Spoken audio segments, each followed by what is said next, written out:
Yo, what's up mga Kampas Lupa? Ayan, for today's video abangan day, first lap, Calapan, Mindoro. So nandito nga tayo sa ibabaw ng ating bubong. So nandun yung loop natin, ayun o. Ayan yung loop natin. Yan yung loop. Until now, nag-aabang pa rin tayo. So mahigit 2,000 birds yung binitawan sa Calapan, Mindoro, first lap.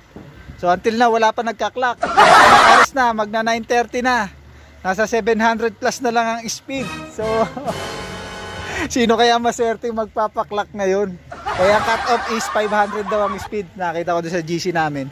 So tingnan natin. Congratulations sa unang magpapa-clock. So parang tingin ko ismas agad gawa ng madilim sa Calapan, Mindoro kanina yung cloudy. So hopefully makatawid yung ibon natin. So update ko kayo mamaya. Bye! Yo, what's up mga Kampas Lupa? Update tayo. So alas 10 na, pasado. Wala pa rin yung ibon natin.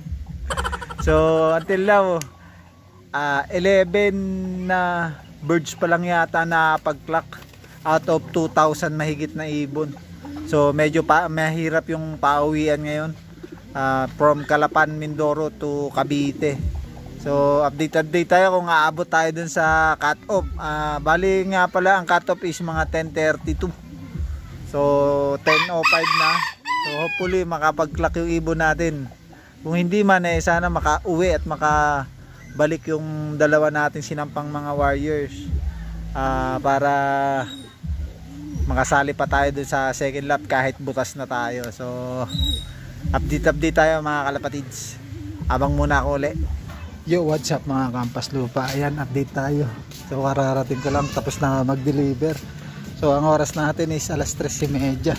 Tignan natin kung dumating na ibon natin na galing sa Mindoro. Silitin natin. So hindi na nga tayo maabot sa clocking. So naka-cut off tayo. Sana nandito yung ibon natin. Check natin kung nandito sila.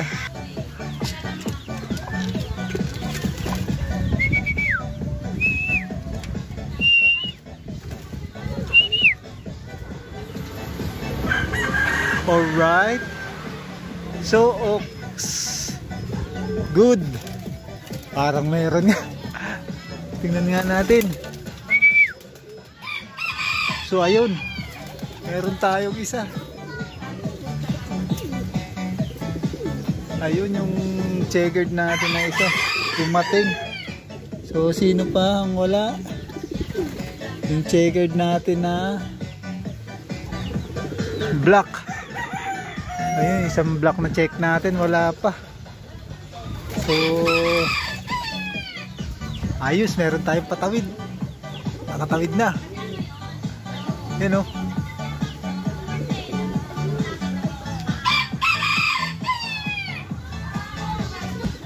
So hindi natin alam kung anong oras dumating. So pero maswerte pa rin tayo na uwian tayo. Hindi natin alam kung ilan yung nakabalik kasi kanina bago matapos yung cut off kakaunti pa lang yung nakapag-clock, hindi natin alam. So ayos lang yan, basta importante nakauwi. Bawi tayo sa susunod na lap. Many hours later. Yo, good morning mga Kampas Lupa. Ayan, update tayo doon sa mga nangyari kahapon. So bali dalawang ibon yung kinarga natin doon sa Calapan, Mindoro, yung release sa summer race. So bali nakawi sa ating kahapon is isa lang yung checkered na malaki. Bali inabot na siya ng cut off nung nakawi. Hindi ko alam kung anong oras siya nakauwi. So ito nga pala yung checkered natin.